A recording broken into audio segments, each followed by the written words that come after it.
आप देख रहे हैं चौथा खंबा और आज हम बात करेंगे मध्य प्रदेश के बजट की जो उप मुख्यमंत्री जगदीश देवड़ा ने आज विधानसभा में पेश कर दिया है। 3,56,000 करोड़ के करीब का ये बजट है और आइए इस पर हम चर्चा करते हैं हमारे सहयोगी और वरिष्ठ पत्रकार राशिद अहमद खान से।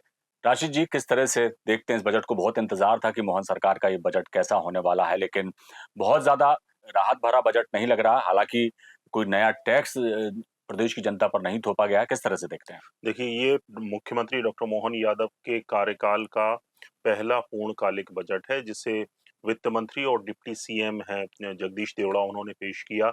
ये जो बजट है वो 3,65,067 करोड़ का बजट है, जो कि पिछली बार के बजट से 16% ज़्यादा है।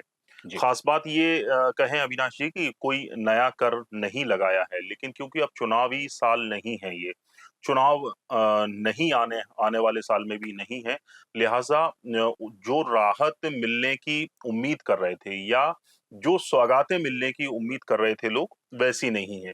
लेकिन ठीक-ठाक बजट है। अगर हम मेन जो है एलोकेशंस की बात करें तो शिक्षा और रोजगार में उन्होंने क्या-क्या घोषणाएँ की हैं, वो मैं आपको बता दूँ कि पुलिस महकमे में 7,500 पदों पर भर्ती की घोषणा जो है वित्त मंत्री जगदीश देवड़ा ने की है। स्कूलों में शिक्षकों के साथ खेल और संगीत के 11,000 जो पद हैं, उस पे भर्तियाँ की जाएँगी। खास तौर से ये रोजगार पर फोकस करते हुए जो एलोकेशन है, वो ये है 268 सरकारी जो हैं वो आईटीआई इस साल 22 और आईटीआई खोले जाएँगे। ज़ाहिर है 22 नए आईटीआई खोले जाएँगे तो उनमें रोज़गार की गुंजाइश भी बढ़ेगी।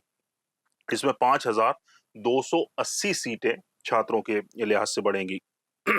अगर हम शहरी परिवहन की बात करें तो पीएम ई बस योजना के तहत जो मध्य प्रदेश के 6 बड़े शहर हैं, वहाँ पर 552 ई बसें चलाई जाएँगी। ये एक बड़ी घोषणा है शहरी परिवहन के लिहाज से। इस साल मंदसौर, नीमच और सिवनी में सरकारी मेडिकल कॉलेज 3 नए मेडिकल कॉलेज खोलने की जी। घोषणा की है।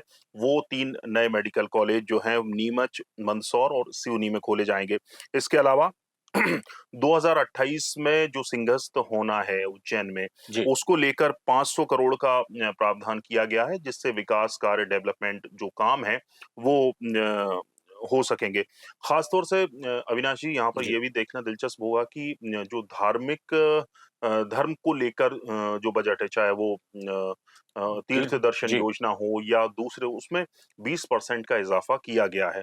तो कहीं न कहीं जो डॉक्टर मोहन यादव को लेकर एक आम उनकी छवि है, धार्मिक प्रवृत्ति के व्यक्ति माने जाते हैं और हैं भी, लिहाज़ा उसकी झलक इस बजट में भी साफ दिखाई देती है। अगर हम और इसके जो हालाँकि जो पक्ष और विपक्ष दोनों की अगर हम बात करें, तो सत्ता पक्ष से शानदार और बेहतरीन बजट बता रहा है।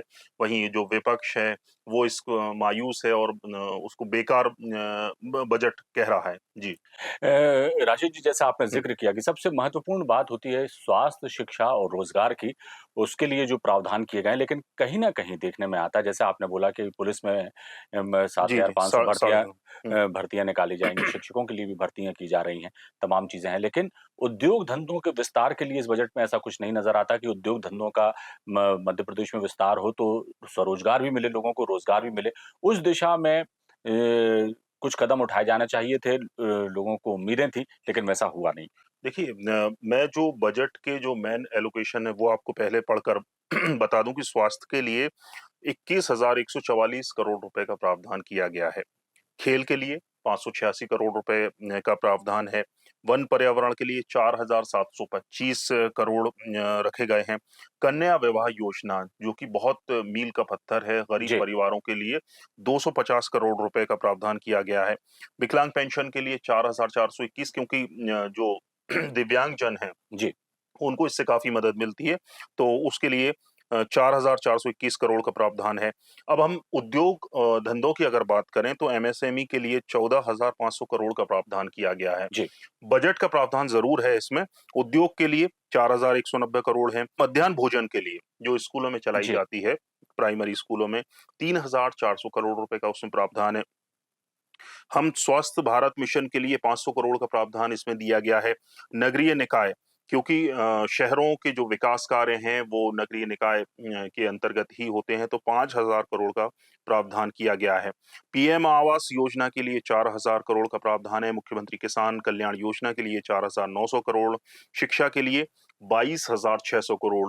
ये एक बहुत अच्छी झलक है, एक जी। अच्छी पहल है, 22,600 करोड़ का प्रावधान है। संस्कृति के लिए मैंने कहा कि 20% का इज़ाफ़ा हुआ है, 1,081 करोड़ का प्रावधान संस्कृति के लिए है। वहीं अगर हम जनजाति वर्गों की बात करें तो जनजातीय क्षेत्र के अधोसंरचना विकास के लिए ये बहुत इम्पोर्टेंट है, 40,800 करोड़ रुपए और अनुसूचित जाति वर्ग के स्टूडेंट के विकास के लिए 1,427 करोड़ रुपए का प्रावधान किया गया है। तो कुल जमा देखा जाए तो कोई बहुत बड़ी घोषणाएँ नहीं की गई हैं, लेकिन जी। जो चुनाव पूर्व जो घोषणाएँ की गई थी, उनको अमल में लाने की कोशिश को देखते हुए ये पूरा जो बजट का एलोकेशन है, उसको देखते हुए उसके इर्द-गिर्द ही रखा गया है कि जो पहले चुनाव से पहले जो भाजपा ने चुनाव के वक़्त जो वादे किए थे, उन्हें पूरा कम से कम वो पूरे हो पाएँ, लिहाज़ा इस बजट को देखते हुए वैसा ही उन्होंने प्रावधान किया है। यानी कुल मिलाकर देखा जाए तो राशिद भाई, सबसे ज़्यादा जो राहत की बात ये है कि किसी किस्म का कोई टैक्स सरकार ने जनता पर नहीं थोपा है और एक सभी को कुछ ना कुछ देने की कोशिश जी, जो जी। है वो करती एक दिखाई दे रही है एक एक सरकार। इसमें अविनाश जी मैं एक जोड़ना चाहूँगा कि जो लाडली बहना योजना जी, जी। ख़ास तौर से जो बहनों को उम्मीद थी लाडली बहना योजना के जो पात्र हितग्राही हैं, उनको जो उम्मीद थी कि शायद पैसा बढ़ा दिया जाए, तो ऐसा इस बजट में नहीं मिलता क्योंकि उसके बजट को नहीं बढ़ाया गया है। लिहाज़ा इस फाइनेंशियल ईयर में तो ये मान के चलिए कि ₹1,250 जो उनको मिलते हैं, आए हैं अभी तक, वही मिलेंगे। उसकी वजह भी कई सारी हैं क्योंकि चुनाव का जैसे मैंने ज़िक्र किया कि अभी फ़िलहाल कोई ऐसा चुनाव है नहीं मध्य प्रदेश में। तो जो लाडली बहनें हैं, उनको कम से कम इतना तो ₹1,250 तो मिलेंगे ही। जी। यानी कुल मिलाकर के जैसा आपने भी कहा कि अटकलें तो ये तक लगाई जा रही थी कि ये योजना चलेगी भी कि नहीं चलेगी, जी, जी। लेकिन क्योंकि अतिरिक्त बोझ सरकार पर इस योजना को लेकर है। लेकिन मोहन सरकार ने जैसा वादा किया था कि किसी भी तरह की कोई भी कल्याणकारी योजना को बंद नहीं किया जाएगा, तो योजना बंद नहीं की जा रही। हाँ, ये ज़रूर है कि अभी उसमें जैसा चुनाव में घोषणा के दौरान कहा गया था कि 1250 के बाद फिर उसमें और इज़ाफ़ा ये किया अच्छी जाएगा, तो अच्छी जी। और ये तो अच्छी झलक है कि रोज़गार के लिए जी, पुलिस में भर्ती का 7,500 पद भरे जाएँगे, शिक्षकों की भर्ती की बिल्कुल। जाएगी, नए आईटीआई खुलेंगे तो वहाँ पर भी पद भरे जाएँगे। तो कुल जमा ये मैं इसको बहुत बेहतर तरीके से मानता हूँ कि अच्छा बजट है और रोज़गार और शिक्षा और स्वास्थ्य के लिहाज से अगर देखें तो बहुत बेहतर है क्योंकि जो बेरोज़गार हैं उनको नौकरी चाहिए। इलेक्शन से पहले तक वादे जो किए गए थे जी। उनको मोहन सरकार पूरा करने की कोशिश कर रही है और उसी की झलक इस बजट में दिखाई देती है। जी। निश्चित तौर पर दिखाई देती है और रहा सवाल जैसा मैंने भी आपसे अभी सवाल किया था कि उद्योग धंधों के विस्तार के लिए कुछ प्रावधान किए ज़रूर गए हैं, लेकिन ज़्यादा से ज़्यादा रोज़गार धंधे हमारे मध्य प्रदेश में आएँ, इस दिशा में भी सरकार को सोचना होगा। आगे निश्चित तौर पर मोहन सरकार इस विषय में भी सोचेगी क्योंकि बेरोज़गारी एक बहुत बड़ी समस्या है, यदि वो दूर हो जाती है तो बिल्कुल। बहुत हद तक परेशानियाँ अ, कम हो जाएँगी और जीवन स्तर जो है मध्य प्रदेश के लोगों का, आम लोगों का बेहतर बनेगा। बहरहाल बजट आ गया है, 3,65,000 करोड़ रुपए से ज़्यादा का ये बजट है और सरकार ने सभी को खुश करने की कोशिश की है। रहा सवाल विपक्ष का, तो विपक्ष का हमेशा से ही काम रहा है कि कोई न कोई खामी और जी, निकालने की वो उनकी अपना काम कर रहे हैं। वो कोशिश करते हैं, तो वैसा ही सब कुछ हो रहा है। बहरहाल बजट आ चुका है और लोक लुभावन बजट तो नहीं, लेकिन हाँ, ये है कि संतुलित बजट इसे कहा जाएगा। चौथा खंबा में बने रहिए आप हमारे साथ ऐसी ही तमाम जानकारियों के लिए। नमस्कार, दीजिए इजाज़त।